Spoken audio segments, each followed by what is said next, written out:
G'day and welcome to I think it's part 4 on the CB350, and as we said before, we're not going to be splitting the cases. Anyway, hope you enjoy. Right, so I don't want to break pistons or anything, even though I'm going to change them. I'm just going to try and get this off. Hopefully the last guy that did it didn't Loctite the thing off, which no, I don't think he did, which is good. So we'll just go about pulling stuff off this. See where that gets us. Caught on its dog. So how does that bloody thing work? Right. That was smart, wasn't it? Actually, this could do with a clean and a lubricate. Sometimes it's good just to muck around with this sort of thing, just to make sure you really understand it.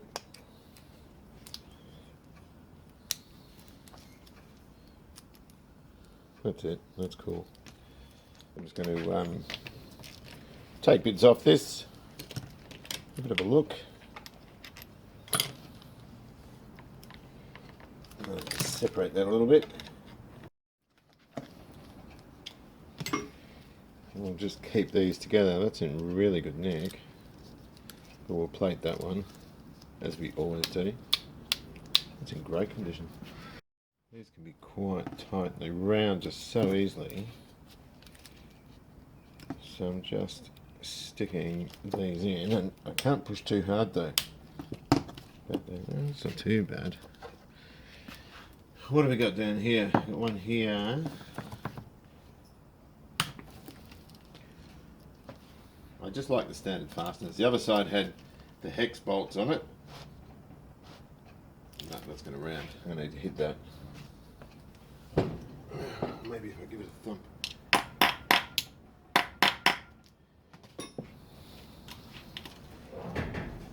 That's it. Sometimes when you've got two metals, they tend to get corrosion on them, and therefore I need to hit them. And in doing that, don't use a carpenter's hammer. This is wrong. But I can't be bothered walking to the other side of the Plymouth to get the right one. Yeah, but yeah, sometimes you've got two different metals, the case being alloy and these being steel, and you do get some electrolysis. If moisture or condensation gets in, it sort of starts corroding stuff. Anyone that's watched the crap I do knows that, because I always talk about it. I've been looking for, this is the sort of thing I'm talking about, that's a JIS pan head. There's a guy in UK who sells pan head, Phillips head ones, which I'm thinking of getting a set. But he sells, that's what I'm talking about with corrosion. It's down on the base of the thread there. So, yeah, I'm sort of thinking about getting those. I don't like the hex head ones. Not on an old school bike like this. Even the Suzuki has these as well. And they just look better. Even though the Suzuki, if we go ahead with that, which I'm tipping we will, I'm not going to completely, I'll tell you what I'm not going to do. I'm not going to do it to any given style. I'm just going to do it my style. So I'm not going to do it you know, as a scrambler or a tracker or a cafe racer or a bobber. I'm just going to do bits of whatever I like just to get it the way I want it, you know what I mean? And hopefully I've better luck with its carburetors than I have with this bloody 750, because that is pissing me off no end. Right. Too hard, there'll be... You can hear it change, and that's when it's starting to loosen off its gasket. These ones you think. This might provide the answer as to why it wasn't coming out. That thing's huge. One more, and we should see some crutch. Which is in there. How much oil is coming out of this mother sucker? Probably not much. That would be good. So, get you off the dowel, and a piece of steel has just flown out here. I don't know what that is. It looks like a spring for the kicky starter. Let's have a look, hey?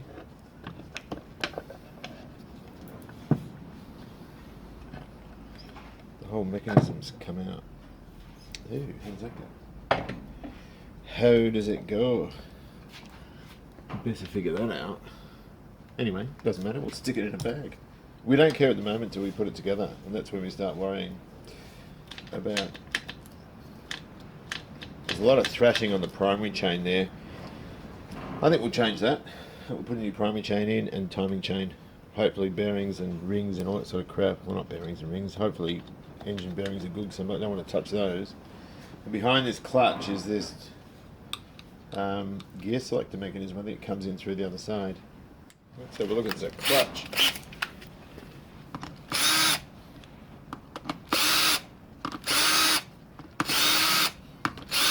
Let's speed the process up now.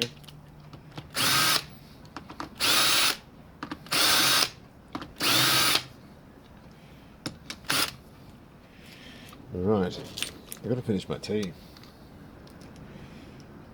So, it's a little push rod and bolts. We'll stick them in a bag, and we've got the springies. They're the same end to end, which is cool. And a big circlip. Bit of silt in there from clutch stuff, but on the whole, all good. We popped the pistons out. I think these have the stator winding supports underneath them. Yep, they do. That can all be freshened up too.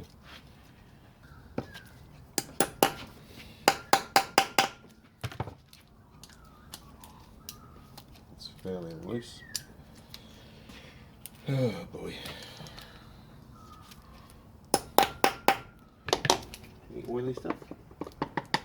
That's about it so far. Now I've got a wiring loom. These things I think up here, I think you just push them. Oops, on it. Oh, hang on a sec. We need some tea. Where's my light? And it's got a spring and a hole. And so we literally just push the collar back and that thing should come out. Come on, you little bastard. Get out of there. Oh, there we go. Good as enough. Alright, so all that's free, so we can take it off. I might check these wires out, they're really crispy, and the connectors you can see are all sort of dark. So it might be necessary to rewire some of that.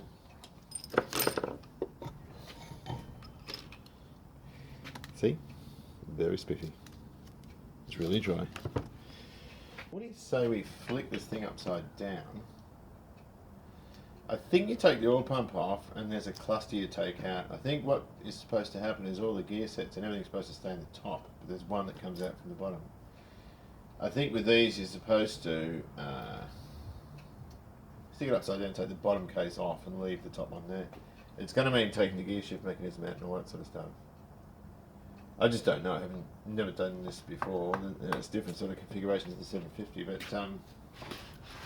I'm just curious to see. There's still quite a bit of oil in there, as far as I can see. I might move that battery. Come here. And tidy up a bit, and then have a bit of a sniff around, see what I can find. Tell you what, it's a bantamweight, this thing. It just doesn't weigh anything. My God, is that clean? Whew. It is so squeaky inside. Let me get the camera and show you. Right, so looking in here, it is squeaky clean. If you go down there in the gear sets, I can't see any damage for now, but then you probably wouldn't. You have to split the cases to really see. Oil pump drives there, so pop that out. The only thing I can see that's really bad, and I'll get down and show you, is the primary chain. Just a moment. You see, hang on. See that slop in the chain? I need to hold that there just so you can see it. Look at that. I think we'll pop a new primary chain in. That's the only thing I can see that's sus at this point. I haven't sort of separated it yet, but I don't like that one little bit. So I think it would be dumb not to put a primary chain and a timing chain in. As for the rest of it, I'm hoping I don't need to do anything. Bearings and so forth should be fine, I'm hoping. I haven't had much luck in my hopes with motorcycle engines, but I think it'd be really dumb to be this far and not do that chain. those are the guides for it. I don't know if they have a tensioner or they just have sort of guides there. When these aren't running properly and they need carburetor adjustments, they do sort of shunt in they have that sort of shunting noise. The other thing is, which I'm not familiar, that's just all chain slack, but there is a bit of float there as well. There. I don't think that's a problem though. I think that's alright. I think the only issue is just that chain. I don't like it. Now your Ford 302, 351s, most of your Ford engines use a timing chain like that, and they're known for being horrendously bad for stretching. So we replace it with an OEM part. This is 40 years old. Actually, it's more. 40 years ago was 1978, wasn't it? This is 40... Oh, what is this? Oh, yeah, 45 years old. This is ancient, this thing. So, you know, that's rubbish. But that's the only thing, hopefully, that we need to do. Now, they're $180. Whoops, I'm kicking everything. And the timing chain is around about $50. But if I need to get, and I'm tempted to buy new timing chain guides, you can get non-gen ones for about $100 and something, I think, too. So it might even be worth doing that. Don't do that, you can hurt your hand. I'll just pop this pump out, I think. See what's there, hey? If there's any more surprises. I've got too many bikes in bits, and I want to, I'm sort of keen to get some of the 750 stuff back together, just so I haven't got so many loose bits around. There's 3 of them in bits at the moment. Look at this. Bloody hell. It looks like Harlemo, but it's like a blue RTV. I don't know what that is. I just want to have a look to make sure that the works are good, that's all. Like, you know, I really don't know. Partially because I don't really know what I'm doing, but let's see if we can get that out. It might carry a bearing as well. Does that pop out? I don't want to hit that. Sort of pushing from behind as I'm hitting around the outside of it. Don't know. No idea. It's probably got glue holding it all into the case, so I need to take it off and have a look. So far so good. That'll have O-rings around it there. Cool. Okay. Can I wiggle it? Might be the best way to do it, eh? I've got oil leaking out of there, but that's cool. God, fucking smooth more of that stuff. I don't like things, I don't know. I'm an old woman. I don't think it's, maybe it's to do with my, just like doing things my way. Although, anyone watching this is probably freaking cringing, jibbing off the bloody oil pump, but I'm only putting very, very light pressure on. Here we go. Oh, shoot, there's oil. We knew that was going to happen, didn't we? Alright, let's just put that there. And we will catch our oil. Because it's a freaking oil pump, right? There we go. And there should be O-rings there and there, which they have. They've put the O-rings and buried it in this blue crap, which I'm going to clean all that off. Now, I don't know if we have to prime this. The 750 was a pain, so we might have to pack this as Vass or something like that. But that sort of divulged one answer in that there's nothing in there except the pump. So we might have to take those dowels out. And that's just machined, so that's cool. So that's interesting. This is as far as I've ever gotten to a 354 engine or a 404 engine. So we take stock of this. There are 4 O-rings. There's these 2 large ones here. And there's nice fresh oil in there. Look at that. It's beautiful. And there's also these 2 here on those dowels, which are absolutely pancaked. So we'll put new Viton ones there, which will work better than these ones. I'd like to know when these works were done. See, this bike has been really, really well maintained. I must say, it's really impressive. Because everything in it is just so clean. I don't think the cases have ever been apart though. There's no oil seals leaking. It's like a pity to change those, but you kind of wouldn't not change them if you know what I mean. But they're the conduits at least. Yeah. It's a beautiful little engine. It's a really, really nice little engine. Taking these two dowels out, let's pull out. There's these two little guys here. I'll just put them back in the pump and I'll stick that in a bag and zip it up so we don't lose anything, because losing that would really, really suck. I'll put those O-rings there just on the stupid chance that I don't have to measure them, but the manual will always sort of tell you what size they are. I'm not using genuine Honda O-rings because the Vital one's better and they're also about a fifth of the price. So it sort of just fits in here. And put it somewhere safe. We can overhaul this later because we don't need it at the moment. Right, so taking my horrible gloves off. That's the reason I use them. You get really, really grotty, but you take them off and all you need to do is just wash your hands or rinse them and they're nice and clean. Obviously, because they're gloves. So, I've got to take the circular pop. This clutch bastard's going to come out. Now, the gear shift pops out from this side, as we mentioned before. I think I have to take that out. I need to look in the book about that. That's the only thing I'm not sure about, because the case splits down here somewhere. Where does the case split? So on that trajectory down there. So yes, the case splits down there. So this has to come out, but I'm not sure how you're situated with the primary and so forth. What I'm worried about is this. That's the tensioner, and it looks like someone's drilled it. Now that wasn't me. But that we could be in a lot of strife with that, because I reckon someone might have had a crack at it. You can't see when I put the torch on, so I put it to the side. That is a bloody mess. So yeah, probably a good thing we're splitting this, because I might give that to a machine shop to take out. Because at the end of the day, one, I can't see what I'm doing, not to do that accurately, but if I reckon it's gone wrong anyway, and we need it right, that has to be right. There's just no option with it. And I don't want to have to get a whole new top case, because that's going to come with a whole lot of other parts and someone's going to sting you for it. It's going to be dear. So, little 350 engine is really beautiful inside, with only minimal wear on components that I can see. But that bloody thing could be the thing that undoes me. So, don't know, we need to have a look at it. It's a worry. I need to wash my hands, I've got dust on them.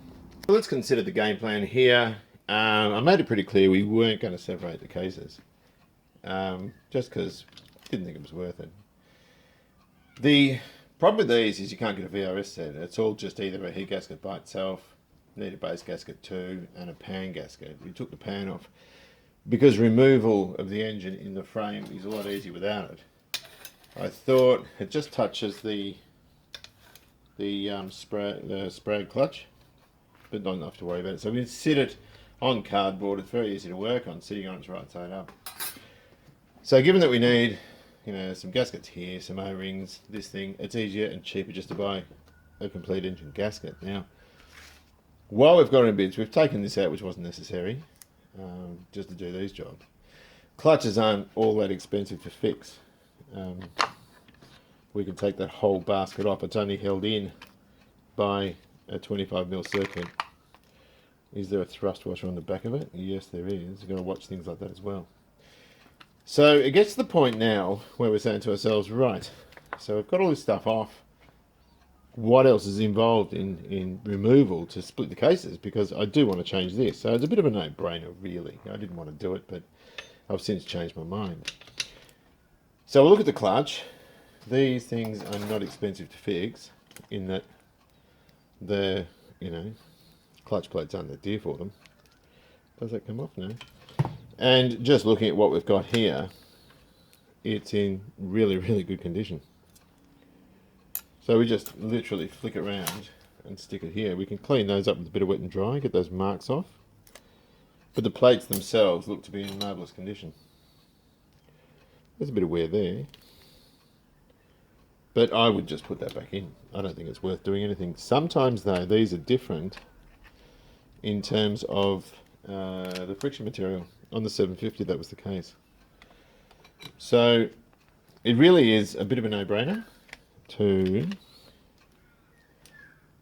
just basically pull the rest apart. Now the other thing we can do is we can check these against a known spec in the manual to see that the thickness is right, which I'm tipping they are, but it all looks fairly good at the moment. I'll just clean those steel discs up and basically I think that can just all go back together. But at the moment I'll package it because I want to work on here. We've got the gear shift mechanism here, but I need to take that out. We need to undo this thing and withdraw this through the other side. This is where we need to pay attention. I'm not talking about you, I'm talking about me. So I'm just putting some of the final clutch bits in bags. We know that goes there against that bearing, which makes sense, it makes perfect sense. One thing I didn't do with this though is I didn't check that it had all its gears.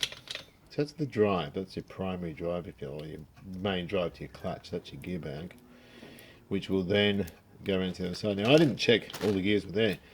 Pretty confident they will be, but that's probably worth checking first. So right now we're in neutral. The output shaft's over here, so you don't get a good look at it. So down would be that way. So that should be first. Yep, that's first. Up one, neutral. Yep.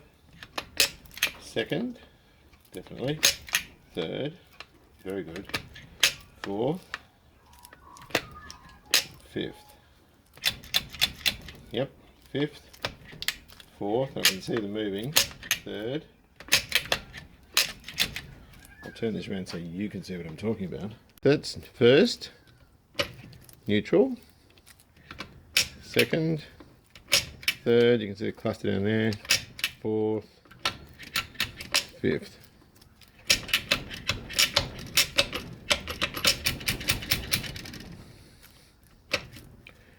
And back to neutral. Right, so we know that all works. We've got 5 cogs. Now we've got to start pulling stuff to bits. Right, just a moment. I'm going to do this upside down because this is the way I'm going to reassemble it. I've cleaned off the gear shift shaft with a bit of Scotch-Brite, and I'm going to spray it with a bit of CRC or WD-40, and that will withdraw. Now, the only problem is there's a spring either side there which is exactly the same as the 750, so we're struggling to get that wrong. It looks like a crack, but it's not. And it's spring-loaded via this into the shift drum, so I'm just going to undo this. Now, as I said, I'm doing this for me more than I am for you, so that I can bloody well remember how it goes. So I'm going to pop that bolt out. Let me have a look behind it.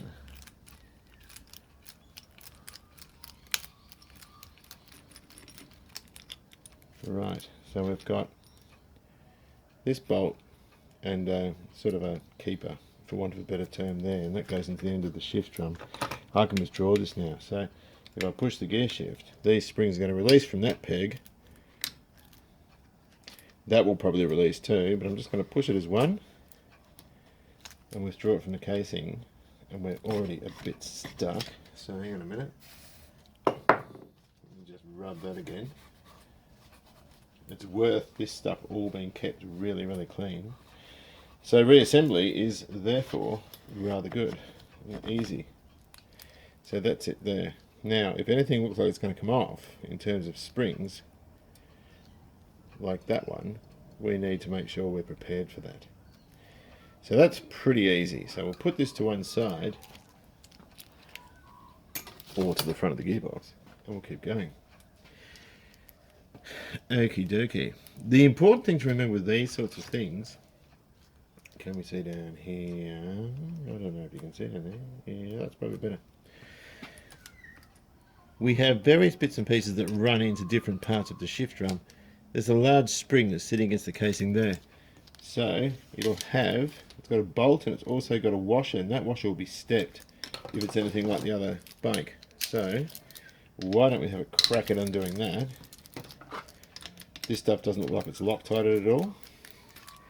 That will just come out, I believe. That's got a lot of pressure on it, that thing. A lot of pressure.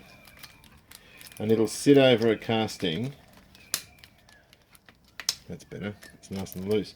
And the important thing with these is making sure we don't lose any side of the order these are. So it goes that way, and it's got a bolt that's actually pressed in together. Oh no, hang on, maybe it will come out, don't know. But I'm going to stick that along with that spring together so that I know how it goes. That actually goes underneath that, and that presses against the casing, so we know how that goes. So that's cool. What is left? Let's have a look. let's go for this bit next. Let us undo this little bloke.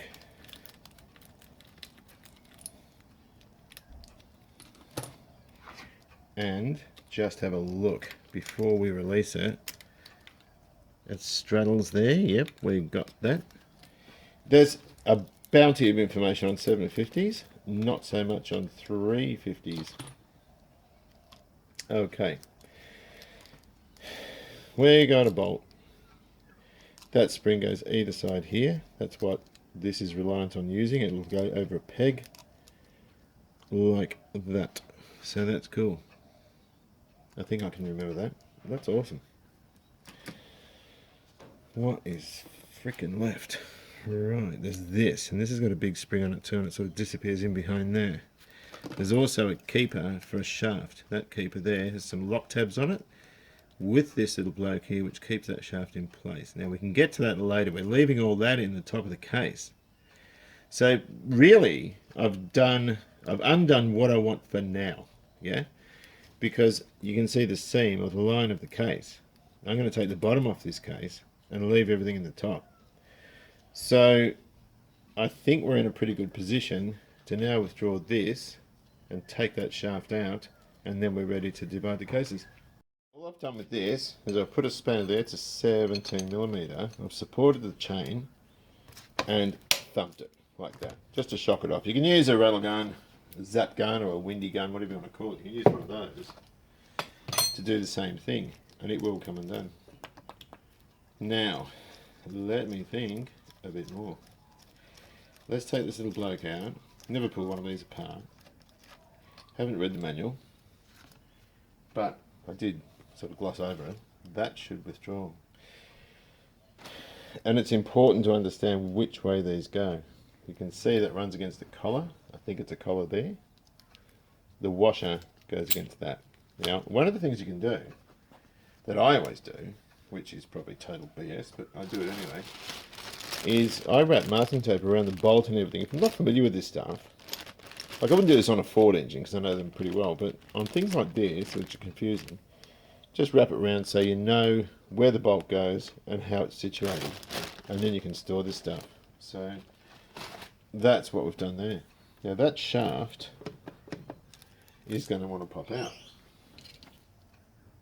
We don't want to scratch. Yes, it is a collar. Ooh, that was really, really friggin' stupid. Okay.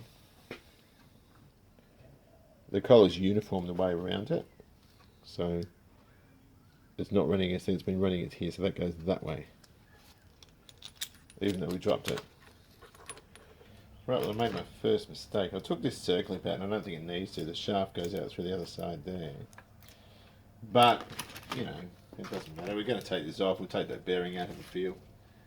And whatever bearings need doing, we'll just do them. It's not hard. And while we're this far in, why the heck not? Just going to pick him up. It's good. It's such a little bub, this thing. Right, now let me just raise the camera. Just see if I can raise you guys a little bit. I think I'll pull this bearing out. Now, move the camera so you can't see what the hell I'm doing. I'm just going to grab that bearing, and that should withdraw like that. That's perfect. Save for my really dirty hands. That's in really good nick. I'll put that there on top of that collar. Now, can we pull this out this way? Does that come out there? There's another collar with the primary on it. Does that go through there? I don't know. I might have to look at the manual. There's another collar here. That goes in there like that. And the oh, I see. Haha, who's a dick? Look, it comes out like that. There we go. Oh, isn't that sweet? Right. So, perhaps the most sensible thing to do with this little lot of kit is to put that back there. It actually goes further on this way. It goes on this side. Put the bearing on. Put the collar on. And that little guy, which goes on that way. And the freaking bolt. Now, the next thing we can do is wrap it up in newspaper, ready to be cleaned and stored. So we'll wrap it up in newspaper, and store it, ready to be cleaned. That's what your oil pump dries off, that'll go there. But you can see the condition of that. As I said, I'm really sorry about my grotty, horrible hands, but that's how we're going to do it. So we know exactly how each part fits, and I'm particularly pleased with that bearing.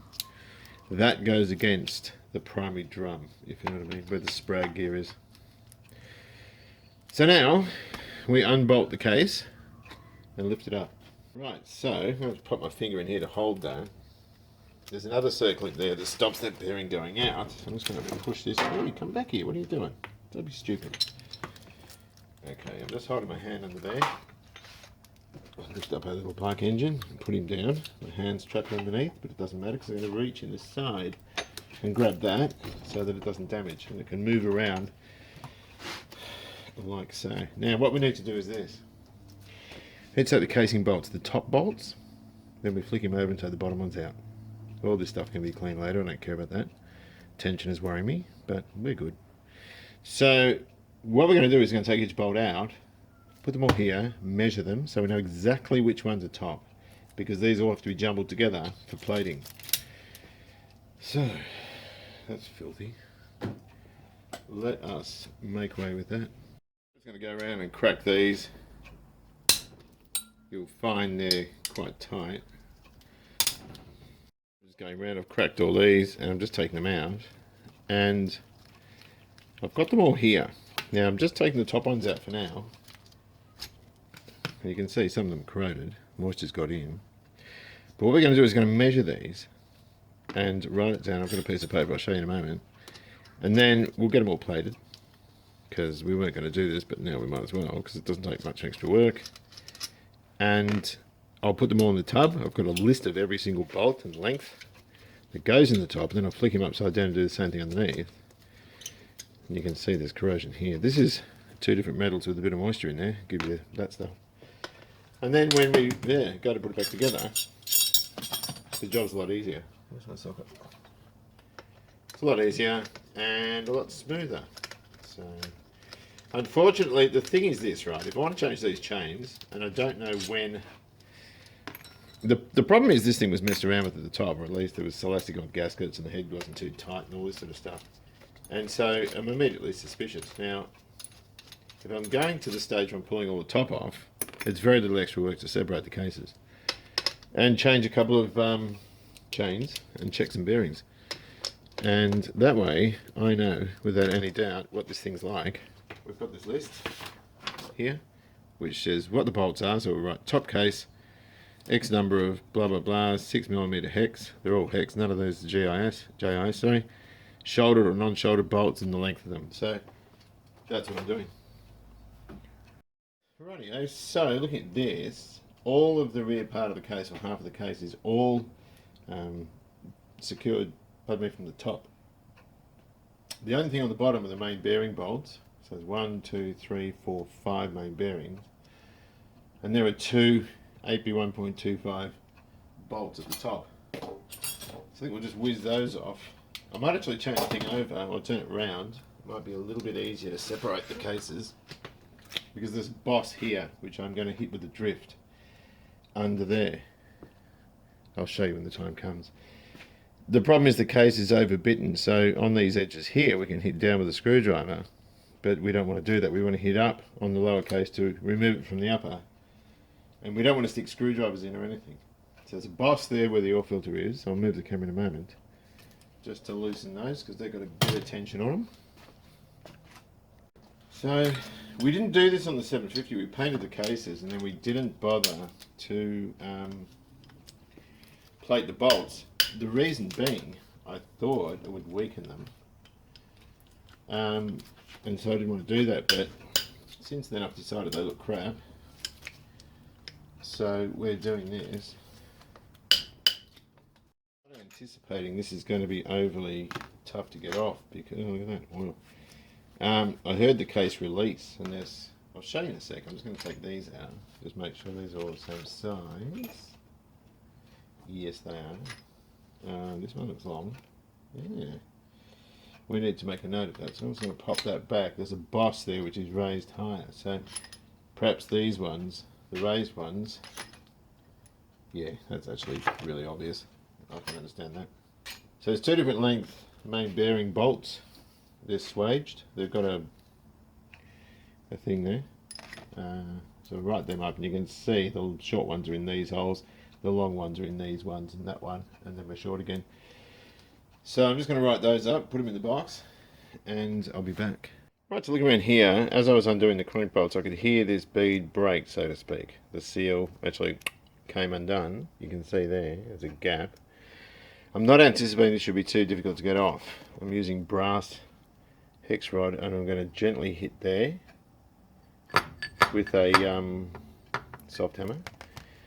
There's likely to be locating dowels up around the back, so we need to be careful of that because we need to sort of take it off square.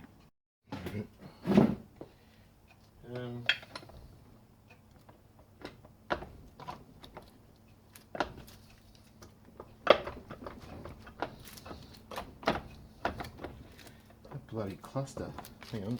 Want that to stay down there. I want to lift this off. Shouldn't be too long. Alright.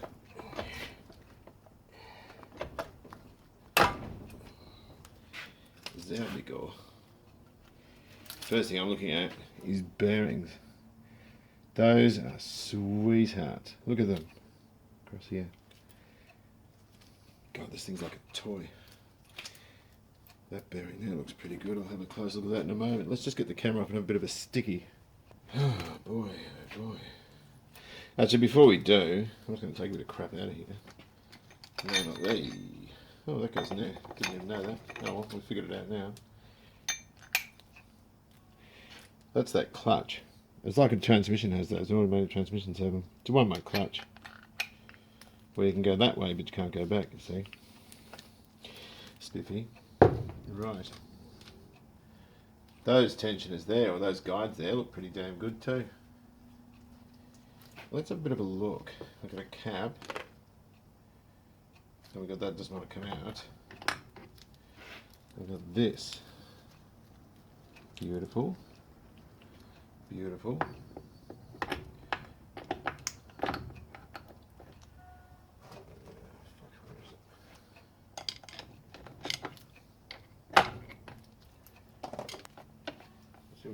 Knocking that up. Alright. These bearings are different from 750. Beautiful bearing. God, these are excellent. These have, I don't know if you can see where you are, the half moon that locates in the bearing and holds it where it's meant to be. Lose those and you're in the poo up to your little pink ears. So I'm just going to pop that back in. I'm slippery and I'm wearing a loose glove, so it's not really working that well. Some of the bearings have a dowel there, a protrusion that fits into here. There's a needle roller in there. So we need to make sure they go back where they're meant to go. Now I'm going to have to clean all this stuff up. Right, let's have a look, hey? I've changed the cardboard, changed the nappy. Let's have a look at this. You can see marks on the crank where the bearings have been running. But they're alright. They're smooth, there's no gouges, there's no nicks, nothing like that. There are the shells. I don't have clean rag with me at the moment. I've got this dirty one, so I'm going to wipe them. But they're fine. There's no point in changing that. The primary guide is in good nick. Same with that. No point in changing that. Well, I don't really know even about the timing, about the primary chain, but I am going to put another one in because it did appear very loose. No nicks off the gearboxes. All the bearings seem to be schmick. Absolutely lovely. 6438 is probably something from Cold War when they built this. Who knows? That could be an agent's number. So this is just absolutely bloody mint. And I'm glad I pulled it apart and had a look at it. I can't think of anything I don't like about it. So we're not doing bearings. We're going to put it back in. We're not doing conrod bearings or main bearings. All we're doing is changing that primary chain and the tensioner underneath. There's a good view of that bridge. Tensioner bridge with the springs. And the bolt that holds that plunger in is busted. So we're going to have to take everything out of this case, get it cleaned up, and I might give it to an engineering joint to get that out because I just don't trust my eyesight and the fact that some goose has drilled it previously with the engine of the bike. So on that note, I'm going to say goodbye. Thank you very, very much for watching, and take good care of your classic, and I'll see you around.